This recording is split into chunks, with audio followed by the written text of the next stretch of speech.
As I read these astrological predictions, I have to admit that I got a little nervous. It's like the universe is saying, "Buckle up, little guy, it's about to get bumpy." This is Audible Wisdom. Remember to like, subscribe, and turn on the little bell so you don't miss our new videos. Bumpy might be an understatement. Astrologically, we're really in for a lot of change. It's definitely a stressful time. But if we approach it with a positive attitude, there's a lot of potential for growth and transformation. That sounds reassuring. But let's face it, September wasn't exactly a smooth ride, was it? Floods, earthquakes, political situations. It feels like the whole world is falling apart. And judging by the news, it's all happening at the same time as some major astrological events. I don't think it's a coincidence. No, it's not a coincidence. Remember all the solar eclipses we've had. First the lunar eclipse in Pisces, and then the Libra eclipse. Those were big cosmic events. No doubt about it. They're like these wake-up calls. It's like they're saying, "Hey, pay attention, things are changing." Yet, even for people who don't follow astrology very closely, these eclipses are hard to ignore. Indeed. What's even more interesting is that they're all happening at what's called critical degrees, which basically amplifies their effect. Critical mass. You're going to have to explain that. It sounds a little scary. It's not that scary. Think of it this way. Think of a zodiac sign as a clock. Critical degree is like the last minute before the hour. That is the 29th degree. This is a climax point. At this point, the energy of this sign is strongest. So any event that happens on this degree will have additional effects. So it's like the universe is saying, "It's time, get ready for something big." Yes, this energy of change and turmoil will continue to intensify as we enter October, especially given all the crazy solar activity we're seeing. Are you talking about the X-class solar flare that everyone is talking about? I have to admit, they sound a little scary to me. They seem pretty intense. They really are the most powerful type of solar flares. They could definitely have a real effect on us here on Earth. Yeah, I've been feeling so tired lately, I could sleep for a week. And my dreams have become super vivid. I don't know if it's the stress of everyday life or the solar flares. It could be a combination of both. But these solar flares are adding some extra energy to the mix. But there's one thing about solar flares. They're not just something we have to live with. They actually bring an influx of new information. A new light, if you will. It's like a cosmic system upgrade. So it's not all doom and gloom. It's more like planetary growth. Yes, we're basically upgrading our systems to deal with a higher frequency of energy. It may be intense in the short term, but ultimately it's going to lead to an amazing evolution. Okay, I'm going to try to keep that positive in mind, because the next part looks really strong. We're talking about Pluto's return in the US, a supermoon in Aries, and what's called a cardinal cross. Even for someone like me who knows a little bit about astrology, this sounds really strong. What's going on with these alignments? How do they interact with each other? Let's take them one at a time. First of all, there's Pluto's return to the United States. This is a pretty big event. Pluto is associated with power shifts and deep, sometimes uncomfortable changes. Pluto has that Transformers feel to it. Yeah, because it's back in the same place it was when the United States was founded. It's like hitting a giant reset button. We're talking about shaking the foundations of the country so that something new can emerge. And Pluto is at 29 degrees of Capricorn right now, which is the critical degree that we talked about earlier, which basically means that these power struggles, and these demands for change are going to be more pronounced. So this return of Pluto is basically amplifying everything that's been brewing beneath the surface in the United States. You're right. It's forcing people to re-examine entrenched systems and structures that no longer serve the best interests of the country. It's about clearing out the old to make room for the new. So that's what Pluto is doing. Now tell me more about Aries. The supermoons and the crosses. Some of those sound important too. They add another layer of complexity. Imagine a cosmic tug of war with 4 planets.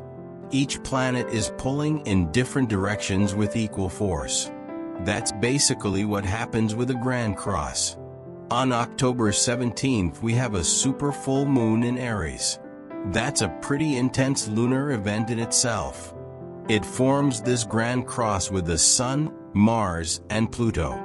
What kind of energy are these planets going to bring? Let me guess, stronger? You could say that. You know something has to change. But you're almost afraid to take that step. Remember that feeling of the unknown? Like that pressure cooker of inner energy? That's basically what this big cross is all about. Both on an individual level and on a collective level. It's a cosmic call to action, urging us to face those shadows, those things we've been avoiding, and to make some bold choices. It's not always comfortable, but it's definitely a time of great breakthroughs. I'm getting a little breathless just thinking about it. I understand how you feel, but there's so much more to explore with these arrangements. So far, we have Pluto causing turmoil on a global scale, solar flares blasting us with cosmic downloads, and then there's this huge cosmic tug-of-war going on above us. Yeah, honestly, that's a lot. With all this swirling intensity, how are we supposed to survive everyday life, let alone actually thrive? I know how you feel. It's true that with these powerful cosmic energies coming at us from all sides, it can be overwhelming. But here's the good news. In the midst of all this intensity, this supermoon in Aries is right at the center of this fundamental grand cross that we've been talking about. It's not just about how we react and weather the storm. It's also an opportunity to supercharge ourselves, so that we can actually harness this energy and use it to create positive change. Okay, that sounds a lot more appealing than just bracing for the impact. So how do we do that? So this full moon in Aries is all about using our intuition, that instinctive feeling, that inner knowing, rather than getting caught up in overthinking everything. Yes, Aries is about action, courage, jumping into things, instead of being paralyzed by analysis. This full moon is like a cosmic push to connect us to what we really want inside, and then to act with confidence. So less thinking, more feeling, more trusting our intuition. Given everything else that's going on, that actually sounds like a relief. But how does this relate to the cosmic systemic upgrading of solar flares that we talked about earlier? It's a good connection. You see, this full moon also activates our 6th chakra, our third eye. That's the center of our intuition, our inner guidance system. When it's balanced and open, we can tap into a deeper source of wisdom to help us make decisions that are aligned with our highest good. It's like this. The solar flares are downloading the latest, most amazing software, and the full moon is nudging us and saying, go ahead, use it, see what it can do. So we have all this amazing new energy, all this new information coming in, but we have to really tune into our intuition to understand it and use it effectively. Exactly. It's like owning a supercomputer, but not knowing how to use all of its amazing capabilities. This full moon is like a crash course to help us use those whispers of wisdom, and then act with clarity and courage. That makes sense. But with all the chaos and uncertainty going on around us, it's important to quiet the mind enough to really hear those inner whispers. Well, to put it mildly, that feels a bit challenging. How do we do that? The key is to prioritize what helps us stay stable. Focus on connecting with our own inner peace. Practice contemplative meditation.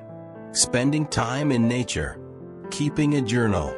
Anything that helps you connect with your body. And quiet the mental clutter that's always running in the background. And of course, these are great ways to create your own space. So self-care isn't just about bubble baths and face masks. It's about consciously creating space to process what's going on inside and out. That's right. It's about giving yourself permission to slow down, to tune in, and to reconnect with your inner compass, your inner voice of wisdom. This full moon is a powerful reminder that taking care of our mental and emotional health is not a luxury.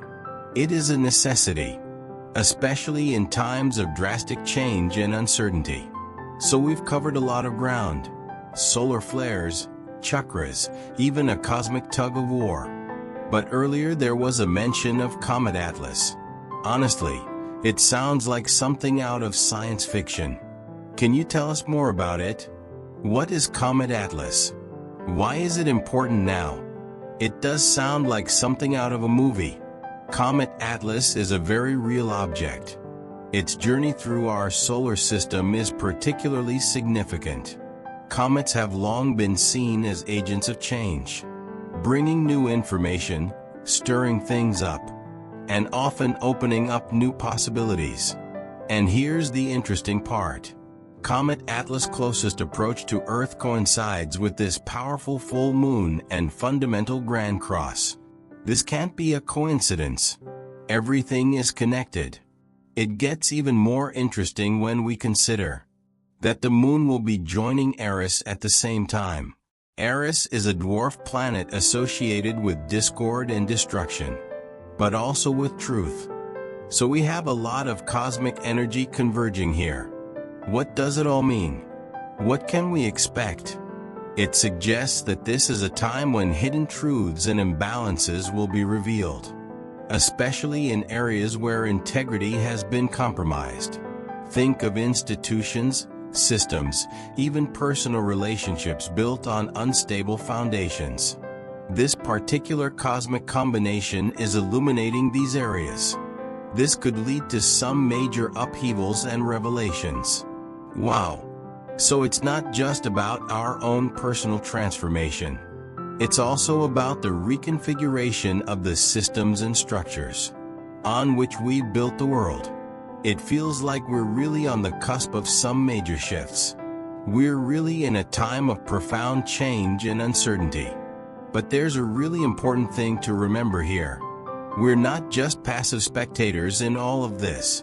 We have the power to choose how we navigate these changes and what we make of them. So how do we do that? How do we navigate through it all? And maybe even, I don't know, with a sense of elegance. Come out stronger on the other end? Okay, these sources emphasize a few key points. First and foremost, self-care. And I don't just mean bubble baths and meditation, although those help. It's about nourishing yourself physically, emotionally, mentally, and spiritually on all levels. And that means setting these healthy boundaries, honoring our own needs, and prioritizing practices that help us stay stable and centered in the midst of all the chaos. It's like giving ourselves permission to hit the pause button when we need to, right? To recharge and come back stronger. That's right. It's about realizing that we can't pour water into an empty cup. We have to fill our own well first, so that we can show up at our best, serve ourselves and others, with more presence, more resilience. That makes so much sense. What else can we do? How can we navigate these waves of change in a more relaxed way? It's important to choose love over fear in these times. It's so easy to get caught up in these what-if scenarios. the worst-case scenarios that our minds like to create. But fear is usually based on illusion rather than reality. This doesn't mean that we ignore potential challenges. It simply means that we approach them from a more heart-centered perspective. We focus on the possibility of solutions, rather than getting stuck in the cycle of negativity. So even when things feel challenging, choose to focus on the good. Remember where the energy of attention flows. When we choose to focus on love, compassion, and gratitude, we raise our vibration. We actually begin to attract more of those qualities into our lives. It's pretty powerful stuff. Yes, it's a good reminder. These sources also mention something called the New Earth Vision. Can you tell us a little bit more about what that means? And how it relates to everything we've been talking about? Sure. The New Earth Vision is essentially a collective awakening to a higher level of consciousness. A way of life based on unity, sustainability, and heart-centeredness. It's about recognizing that we are all interconnected, not only with each other, but with the planet, and making choices that support the well-being of everyone and everything. So it's not just about how individuals navigate these changes. It's about actually creating a better future together. For everyone? Yes, it's about understanding that we are all in this process and that our choices have a ripple effect far beyond ourselves. This New Earth Vision is not some distant utopia. It's something we are creating right here, right now, with every thought, every word, every action. Wow, that's a powerful realization.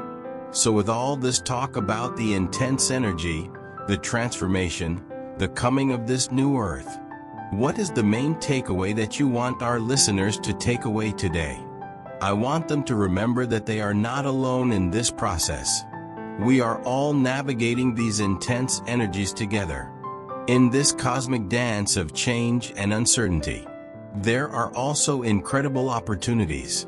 It's a chance to awaken to our true potential, an opportunity to step into greater authenticity, a chance to co-create a more loving, more just, more sustainable world. It won't always be easy, but it will be an incredible adventure. I have no doubt. We have the strength, the wisdom, and the resilience, not only to survive these times, but to thrive in the face of them. It's a beautiful, brilliant idea. It's a really insightful, deep discussion. For our listeners, remember, you have the power to choose love over fear. Step into your own power and create a life that is truly aligned with your soul's purpose. If you think this message is worth sharing, please forward this video to your friends and family. You never know how this might positively impact someone's life. Tell us what you think in the comment section below. If you really enjoyed this content, don't forget to like it. It'll help more people find this video.